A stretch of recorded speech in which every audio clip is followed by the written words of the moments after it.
Why do we do it this way? Well, if you've noticed, we've done both Roswell episodes today, and that's because this was pre-recorded and released while we're actually in Roswell, New Mexico.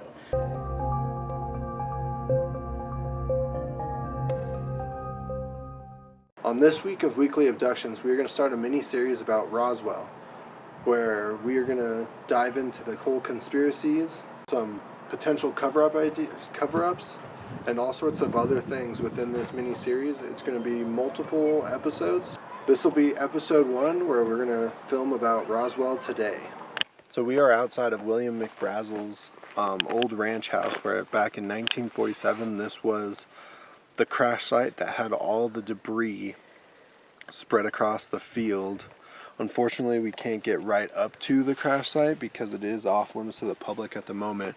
But last year during the UFO festival in Roswell, they did allow you to pay to come up to the actual crash site and had it open, where they have like a little memorial for it. But it's kind of cool. We got pretty close. Unfortunately, we couldn't get all the way over there, but you know, happens.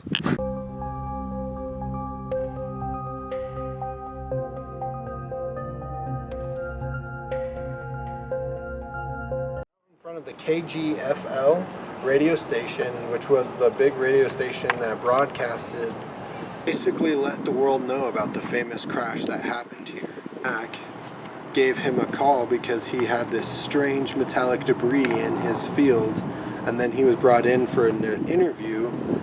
Frank Joyce was the announcer that did the interview with the rancher that became the giant story, and then he contacted the United States Air Force the next day, and then that's what started the lockdown to do their whole cover-up, or whatever they did. We are in front of Hangar 84, which was the site that took all the debris and the bodies from the Roswell crashes.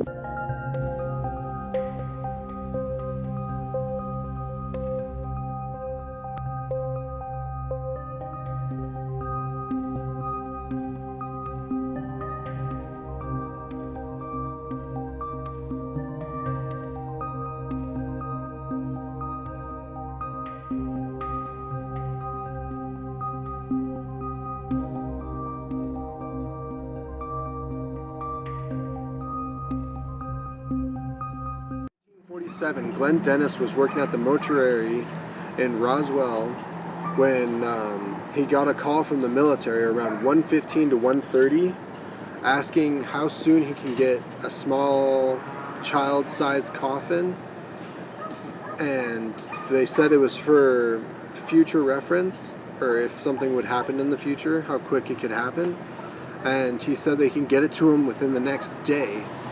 But then he got a call from them an hour later asking what would be the standard procedure of housing and storing body tissue and body fluids. And he said that he can come out and show him because there's a technique with dry ice and other chemicals to preserve something for a while, for a longer travel. And they told him that it wasn't needed because this is for like a future purpose. And then he ended up getting a call several hours later of a military officer that got injured in a motorcycle crash. And throughout this whole scenario, he thought it was very strange that he was getting all these weird calls from the military so like quick. And then in Project Blue Book, Dr. Hynek and Captain Quinn get information of a potential burial ground of one of these creatures or of a small child, which they went and dug up and brought it to Glenn Dennis to have him inspect it, and he asked them if that was part of the beings that were found that night.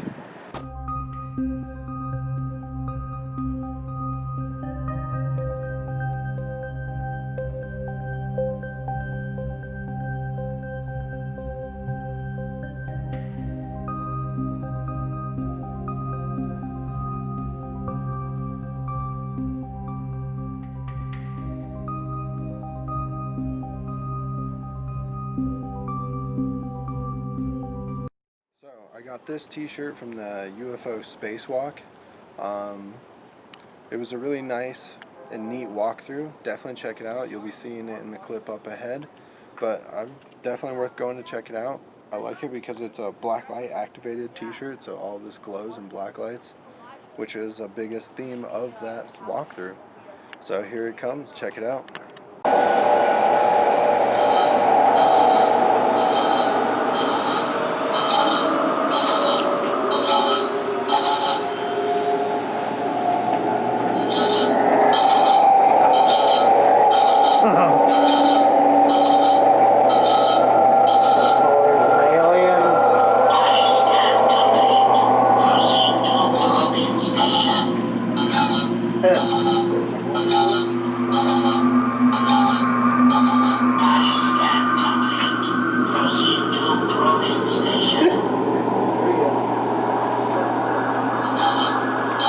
This is crazy.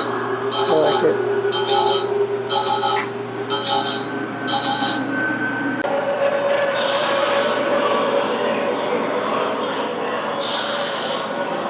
Oh no, there is Andrew. Andrew! He's been taken.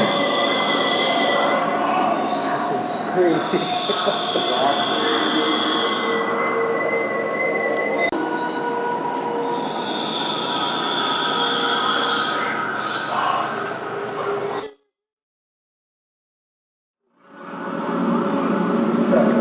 See you. You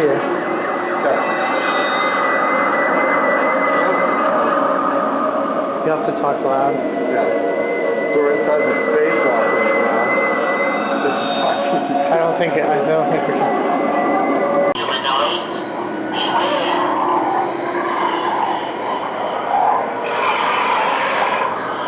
Oh, there it is.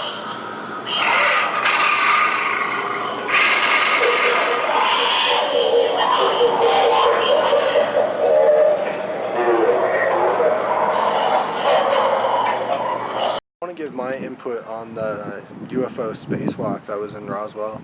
I thought it was really neat and fascinating. The first walkthrough was kind of a little of a doozy, I would have to say, because just because of the black lights and how it seemed very ominous. You hit a point where it really felt like you were almost floating or just going through a fog that they didn't have any fog machine there. It was very well done, I would say.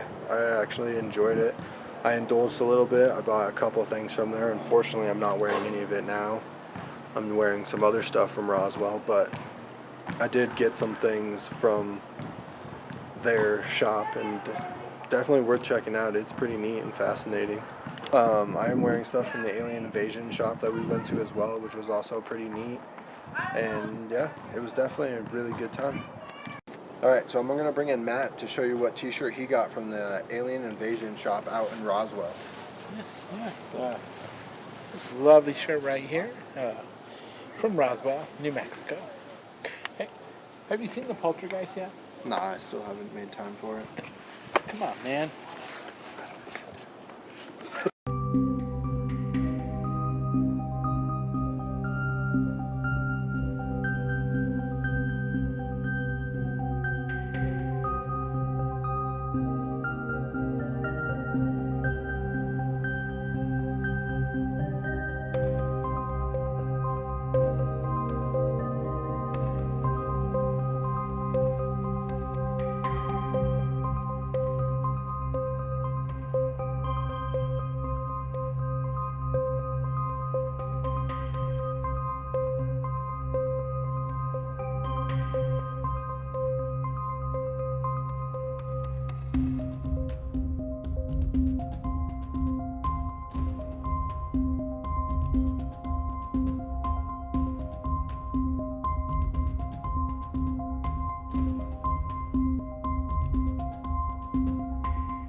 So, if you do go out to Roswell, I would recommend you checking out the book, Ultimate Guides to UFO Crashes.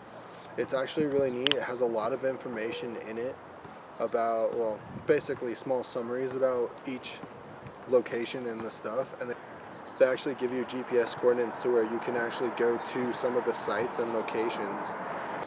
The different events that happen there, like the morgue, the hangar that they first brought all the stuff to and did the autopsy in.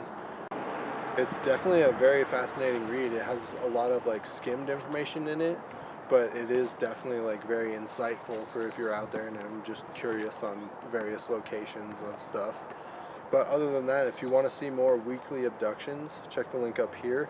If you want to see more about the Roswell mini-series, check the link down here. If you want to see more Culz Paranormal, check the link up here. And don't forget to like and subscribe. And hit that notification bell if you want to get notified on more of our episodes and other series that we do.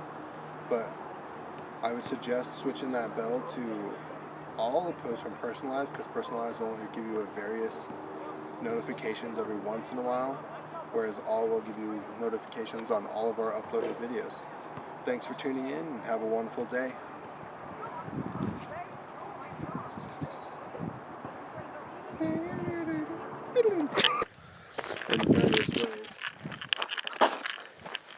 Some fucking wasp. Hold on.